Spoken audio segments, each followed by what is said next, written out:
Hello friends, नमस्कार। 10 minutes GK की series में आज हमारा जो टॉपिक रहेगा वो रहेगा संविधान के भाग 3 में आर्टिकल 14 से लेके आर्टिकल 18। तो हम एक एक करके आर्टिकल करेंगे। आज का हमारा टॉपिक रहेगा आर्टिकल 14। संविधान के अनुच्छेद 14, 15, 16, 17, 18 यानी 5 आर्टिकल जो हैं वो समानता से संबंधित है। हमारे देश में अलग अलग तरह की असमानताएं रहीं। कुछ जो है राजनीतिक, कुछ विधिक असमानताएं थी, कुछ सामाजिक सांस्कृतिक असमानताएं थी। तो उनको एक एक करके एक एक आर्टिकल में उनका निराकरण करने का प्रयास किया गया, क्योंकि ये असमानताएं सबसे ज़्यादा असंतोष का कारक रहती है। विश्व में आज तक जितनी भी क्रांतियां हुई वो स्वतंत्रता के लिए कम हुई और असमानता को दूर करने के लिए अधिक हुई। तो इन सब चीज़ों को ध्यान में रखकर हमारे संविधान निर्माताओं ने राइट टू इक्वेलिटी जो है, समानता के अधिकारों को बहुत ज़्यादा अहमियत दी। आर्टिकल 14 जो है वो कानूनी समानता की बात करता है। आर्टिकल 15 जो है समाज में कुछ रूढ़ियां हैं, पब्लिक प्लेसेस तक हर व्यक्ति को जाने का, एक्सेस करने का, पहुंच का अधिकार नहीं होता, तो उनको हटाने के लिए बनाया गया। आर्टिकल 16 नौकरियों में किसी प्रकार की असमानता का निराकरण करता है। आर्टिकल 17 हमारे समाज में एक बहुत ही घृणित समस्या थी, अस्पृश्यता, छुआछूत, अनटचेबिलिटी, उसको हटाने की बात करता है। और आर्टिकल 18 ये बात कहता है कि अगर राज्य द्वारा जनित कुछ ऐसी असमानताएं होती है, कुछ पदवियां देने से या कुछ टाइटल्स देने से, उनको हटाया जाएगा। तो आज हमारी बात आर्टिकल 14 जो कि कानूनी समानता यानी लीगल इक्वेलिटी की बात कहती है। क्या कहता है आर्टिकल 14?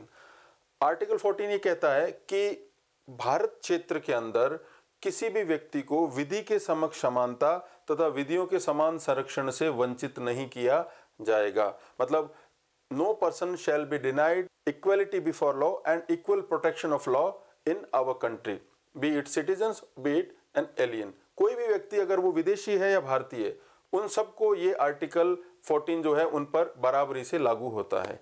दो शब्द मैंने आपको बोले, एक बोला इक्वलिटी बिफोर लॉ, एक बोला इक्वल प्रोटेक्शन ऑफ लॉ। तो इनके ऊपर कई बार प्रश्न जो है वो पूछे जाते हैं, इसको समझना आवश्यक है। पहला जो फ्रेज है वो है विधि के समक्ष समानता यानी इक्वलिटी बिफोर लॉ। ये क्या बोलता है? Every person is equal in the eyes of law. हर व्यक्ति कानून की दृष्टि में बराबर है। बराबर होने का क्या मतलब है कि पहले ये हुआ करता था कि कानून की दृष्टि में हर व्यक्ति बराबर नहीं होता था। अंग्रेजी राज में और उससे पहले के काल में अगर कोर्ट में किसी व्यक्ति को बुलाया जाता था तो अगर वो अपना साक्ष्य देता था, अपना एविडेंस देता था, तो ये देखा जाता था कि व्यक्ति कौन सी जाति का है, कौन सी धर्म का है, उसका क्या स्टेटस है। और उसके बाद अगर किसी व्यक्ति ने एक ही प्रकार का अपराध किया है, एक ही परिस्थितियों में किया है, लेकिन अगर उसकी जाति अलग है, उसका धर्म अलग है, तो उसके साथ में अलग तरह का व्यवहार किया जाता था। यानी असमानताएं इस क्षेत्र में बहुत जबरदस्त थी। हमारा संविधान बना, हमने ये व्यवस्था करी कि भारत में चाहे राजा है, रंक है, प्रेसिडेंट है, पीजेंट है, कोई भी व्यक्ति है, वो कानून की नजर में बराबर होगा। अच्छा, विधि के समक्ष समानता बेसिकली ब्रिटिश कंसेप्ट है। एक व्यक्ति हुए, उनका नाम था एवी डाइसी, बहुत बड़े कानूनविद थे, बहुत बड़े लीगल स्कॉलर थे। 1885 में उन्होंने किताब लिखी द कॉन्स्टिट्यूशन ऑफ ब्रिटेन। उसमें उन्होंने एक सिद्धांत दिया, से रूल ऑफ लॉ कहा जाता है, विधि का शासन। विधि का शासन क्या, मोटे रूप से आप समझिए, जब भारत को स्वतंत्रता नहीं मिली थी, यानी मध्यकाल था, प्राचीन काल था, या हमारे देश में जब अंग्रेजी शासन था, तो हमारे देश में उस व्यक्ति का शासन चलता था जो उस देश को चलाने वाला व्यक्ति होता था, यानी कोई राजा होगा या कोई शासक होगा। तो यानी रूलर जो होता था वो लॉ होता था, मतलब रूलर वॉज लॉ। लेकिन हमने क्या किया कि जैसे ही हमारा संविधान बना, हमने उसको उल्टा कर दिया। अब क्या है, पहले जो था किंग इज लॉ था, अब जो हो गया वो क्या हो गया, लॉ इज किंग हो गया। यानी सबसे पहला जो पार्ट है रूल ऑफ लॉ का, जो एवी डाइसी ने दिया है, वो भारत में लागू हो चुका है, यानी सुप्रीमेसी ऑफ कॉन्स्टिट्यूशन। हमारे देश में जो शासन चलता है वो सरकार का नहीं चलता है। ये आर्टिकल 14 बिल्कुल क्लियर बोलता है, हमारे देश में जो शासन है वो संविधान का है, लॉ का है। संविधान भी शब्द यूज नहीं किया, लॉ का है। संविधान भी सबसे सुप्रीम लॉ है, तो उसी का शासन है। सरकार भी उसके अधीन है, जनता भी उसके अधीन है। तो हमने इस व्यवस्था को जो है बिल्कुल टॉपल कर दिया। तो एवी डाइसी के रूल ऑफ लॉ में 3 सिद्धांत माने जाते हैं, जिसमें पहला सुप्रीमेसी ऑफ लॉ या सुप्रीमेसी ऑफ कॉन्स्टिट्यूशन, यानी प्रमोच्चता, विधि की प्रमोच्चता। दूसरा जो है वो इक्वलिटी बिफोर लॉ की बात करता है। इक्वलिटी बिफोर लॉ में हर व्यक्ति कानून की नजर में बराबर है। अच्छा, कानून की नजर में बराबर है, इसके क्या आशय वो आगे देखेंगे। और जो तीसरी बात वो बोलता है कि भाई कॉन्स्टिट्यूशन भी है वो ऑर्डिनरी लॉ होता है, और जो वो डिपेंड करता है कि सुप्रीम कोर्ट या कोर्ट जो है उसका क्या इंटरप्रिटेशन करते हैं। तीसरा वाला पार्ट इंडिया पे ज़्यादा लागू इसलिए नहीं होता कि हमारे ऑलरेडी एक लिखित संविधान है, और उसको इंटरप्रेट करना इतनी बड़ी बात नहीं जितना ब्रिटेन में, जहाँ पे ओरल ट्रेडिशंस अभी तक चलते हैं। तो इक्वलिटी बिफोर लॉ का सामान्य अर्थ ये है कि भारत के अंदर कोई भी व्यक्ति को किसी भी प्रकार का प्रिविलेजेस नहीं मिलेगा, विशेष अधिकार नहीं मिलेगा। इसलिए कुछ लोग मानते हैं इक्वलिटी बिफोर लॉ, विधि के समक्ष समानता जो है वो एक तरह का नेगेटिव कंसेप्ट है। ये प्रोहिबिट करता है, हटाता है किसी भी प्रकार के विशेष अधिकार। कोई भी भारत में ऐसा व्यक्ति नहीं होगा जो कि किसी को ऊंचा माना जाएगा, किसी को नीचा, ऐसा नहीं, सब बराबर है। तो ये पॉजिटिव की बजाय नेगेटिव कंसेप्ट माना जाता है क्योंकि ये विशेषाधिकारों को दूर करता है। ब्रिटेन से लिया हुआ सिद्धांत है और एवी डाइसी के रूल ऑफ लॉ में 3 सिद्धांतों में से दूसरा सिद्धांत इक्वलिटी बिफोर लॉ है। अब आ जाइए इक्वल प्रोटेक्शन ऑफ लॉज। एक बात जो आपको समझने की आवश्यकता वो ये है कि हमने ये माना कि भारत देश में जो है किसी भी देश का समाज जो है वो आदर्श समाज नहीं हो सकता, यानी समान नहीं हो सकता, उसमें असमानताएं होती है। तो कुछ ऐसी असमानताएं होती जो राज्य क्रिएट खुद करता है कि ये ऊंचा है, ये नीचा, और राज्य ने उसको एक्सेप्ट कर लिए। तो आर्टिकल 14 का जो पहला पार्ट है इक्वलिटी बिफोर लॉ, वो उनको हटाने की बात कहता है। राज्य क्यों कौन सी चीजें क्रिएट करता है? विशेषाधिकार। राजा ऊपर है, महाराजा ऊपर है, राय बहादुर, ठीक है, खाने खाना, ये जो बड़े बड़े लोग जिनको राज्य मानता है नहीं, सब इनके साथ में उस तरह का व्यवहार नहीं होगा कानूनी रूप से जिस तरह से सामान्य कृषक से या किसी सामान्य जन से होगा।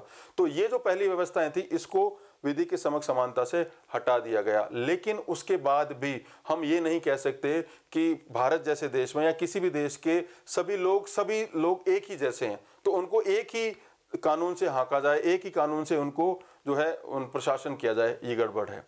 क्योंकि हर देश में अलग अलग प्रकार के वर्ग होते हैं। और ये जो हमारे संविधान की प्रस्तावना में 3 शब्द यूज हुए हैं, इक्वलिटी, फ्रेटर्निटी और लिबर्टी, समानता, स्वतंत्रता और जो बंधुत्व, इन तीनों का उद्देश्य है राज्य में या देश के अंदर जस्टिस को स्टैब्लिश करना। ये केवल साधन है, साध्य जो है या इसका जो अंतिम उद्देश्य है, इसका जो एंड है, वो जस्टिस एस्टेब्लिश करना है। तो इक्वलिटी हम इसलिए लेके आ रहे हैं ताकि भारत के या किसी भी देश के प्रत्येक वर्ग को इक्वलिटी का लाभ मिल सके। तो इक्वलिटी का मतलब ये नहीं, इक्वल प्रोटेक्शन ऑफ लॉ जो है वो अमेरिकी कॉन्सेप्ट है जो ये बोलता है कि भारत में जो भी या किसी भी देश में के लोगों को कानून का जो है सही फायदा मिल सके। तो उसके लिए आपको क्या करना पड़ेगा, जैसे भारत में आज अगर 135 करोड़ लोग हैं, सभी लोग एक जैसे नहीं है, तो उनका आपको वर्ग बनाना पड़ेगा। तो वर्ड जो यूज हुआ है law, equality before law single है, equality before equal protection of laws plural है, यानी एक कानून नहीं कई कानून बनेंगे। अब वो कानून कैसे बनेंगे? समान वर्गों के आधार पे। समान वर्ग कैसे बनेंगे? तो आपको क्लासिफिकेशन करना पड़ेगा। तो इसको आपको ऐसे समझना पड़ेगा, जैसे मान लीजिए कि एक बच्चा 9th क्लास में पढ़ता है, एक बच्चा 12th क्लास में पढ़ता है, ठीक है। तो अब आपने एक पेपर बना दिया ये मान के कि सब जो है एक ही तरह के हैं, तो उनका पेपर एक ही तरह का बना दीजिए। तो 9th क्लास वाला बच्चा क्या पता वो पेपर अटेम्प्ट कर पाए और 12th नहीं कर पाए, और 12th वाला उसको बेहतरी से कर पाए। तो हमारे लिए ये सही नहीं होगा, क्योंकि हमने क्या किया है, अलग अलग वर्गों के साथ में इक्वल ट्रीटमेंट कर दिया है। तो एक इक्वल प्रोटेक्शन ऑफ लॉ में या विधि के समान संरक्षण में एक बात आपको समझनी पड़ेगी कि इक्वलिटी अमंग्स इक्वल और इनइक्वलिटी अमंग्स इनइक्वल। समानों में आपको समानता दिखानी पड़ेगी, असमानों में असमानता दिखानी पड़ेगी। अब इसका क्या अर्थ है समझिए। आपने एग्जाम दिया एक प्रीलिम्स का, 200 नंबर का पेपर था। पेपर देने के बाद में रिजल्ट आया और कट ऑफ डिक्लेयर हुई 120 नंबर। अब जो 120 नंबर से ऊपर के लोग हैं वो मेंस के लिए क्वालिफाई कर गए या फिर इंटरव्यू के लिए, जो भी अगर 2 स्टेज का एग्जाम है, और 120 से नीचे के लोग हैं वो फेल हो गए। तो आपने क्या किया कि इस तरह से रिजल्ट घोषित कर दिया। जो लोग फेल हो गए, जिनके 120 से कम नंबर थे, वो कोर्ट में चले जाएं और ये कहें कि हमारे देश में इक्वलिटी बिफोर लॉ है, तो हमें भी अधिकार मिलना चाहिए, हम भी जो है कानून की नज़र में बराबर हैं, हमें भी इंटरव्यू कॉल के लिए बुलाया जाना चाहिए, मेंस के लिए बुलाया जाना चाहिए। वो नहीं जा सकते, क्योंकि दोनों के अलग अलग वर्ग हैं। एक है 120 से ऊपर वाला वर्ग, एक 120 से नीचे वाला वर्ग, इस उदाहरण में।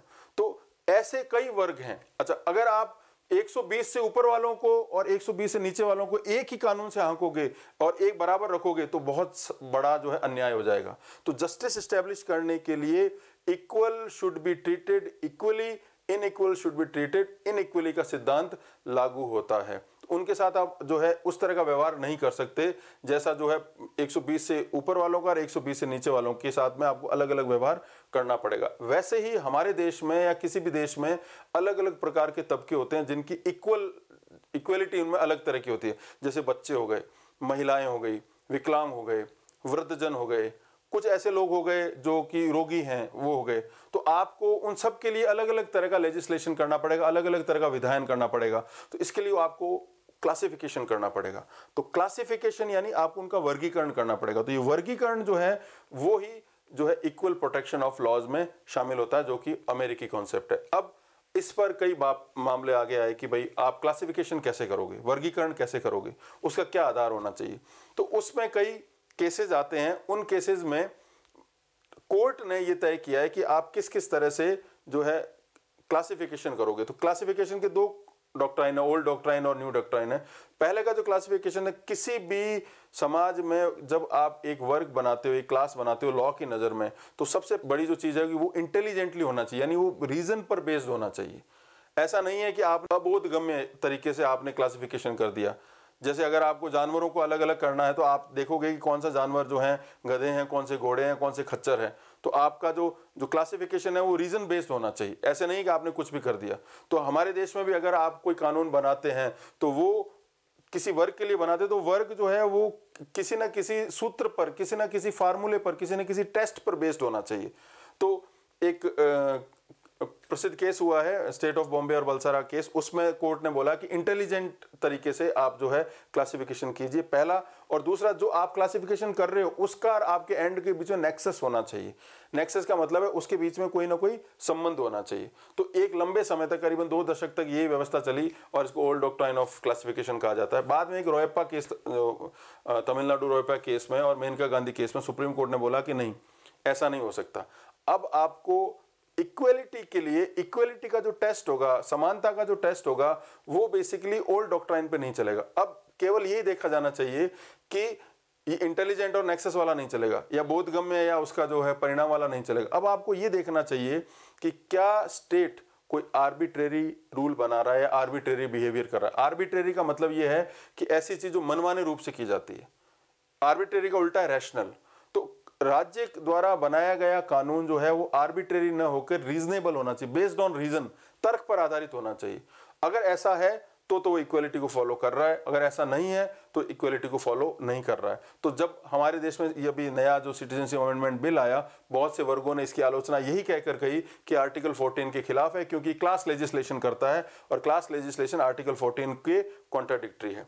खैर, हमें उसमें नहीं जाना है, हमें केवल ये समझना है कि इक्वल प्रोटेक्शन ऑफ लॉज में वर्तमान में जो कॉन्सेप्ट चल रहा है वो रोयप्पा केस और जो मेनका गांधी केस पर आधारित है, जिसमें आर्बिट्रेरी बिहेवियर ऑफ स्टेट के को जो है वो इक्वलिटी की कॉन्ट्राडिक्टरी एंटीडोट माना गया। तो ये दो कॉन्सेप्ट आपको ध्यान में रखने, एक तो विधि की समक्ष समानता और एक विधि का समान संरक्षण। अब अगली बात जो आती है कि इसकी क्या क्या विशेषताएं हैं, मतलब आर्टिकल 14 की विशेषताएं क्या क्या हैं। तो पहली विशेषता जो आपको याद रखनी है वो ये कि ये आर्टिकल भारतीय और विदेशी सबके लिए लागू होता है, केवल भारत के नागरिकों के लिए कन्फाइंड नहीं है। दूसरा, ये भारत में रूल ऑफ लॉ, विधि के शासन को स्थापित करता है। तीसरा, ये कहता है कि ये जो ब्लैंकेट इक्वलिटी की बात नहीं करता है कि इक्वलिटी का मतलब सब बराबर हैं, ऐसा कभी हो नहीं सकता है। तो इक्वलिटी की बात कहता है, लेकिन साथ में equality amongst equal, inequality among inequal की बात भी कहता है। तीसरी बात। चौथी बात यह है कि इक्वलिटी के क्या मायने होंगे, संविधान में कम उल्लेखित है और कोर्ट समय समय पर अपने निर्णयों के द्वारा इसके बारे में बताएगा। आर्टिकल 14 भारत में नेचुरल लॉ को भी स्टैब्लिश करता है, यानी प्राकृतिक न्याय को भी स्थापित करता है। आर्टिकल 14 व्यक्तियों के अलावा जो कंपनियों, संस्थानों, इनको भी उपलब्ध है। तो ये तो रही बात आपके आर्टिकल 14 की। अब ऐसा नहीं है कि आर्टिकल 14 के तहत हर व्यक्ति बराबर है, इसके कुछ अपवाद भी हैं। वो अपवाद क्या क्या है? पहला जो अपवाद है वो आर्टिकल 361 के तहत राष्ट्रपति, उपराष्ट्रपति के खिलाफ अगर कोई प्रोसीडिंग्स होती है, क्रिमिनल प्रोसीडिंग होती है, सिविल प्रोसीडिंग होती है, तो उनको 2 मंथ्स का अर्लियर नोटिस दिया जाना जरूरी है, जो कि सामान्य अवस्था में नहीं होता।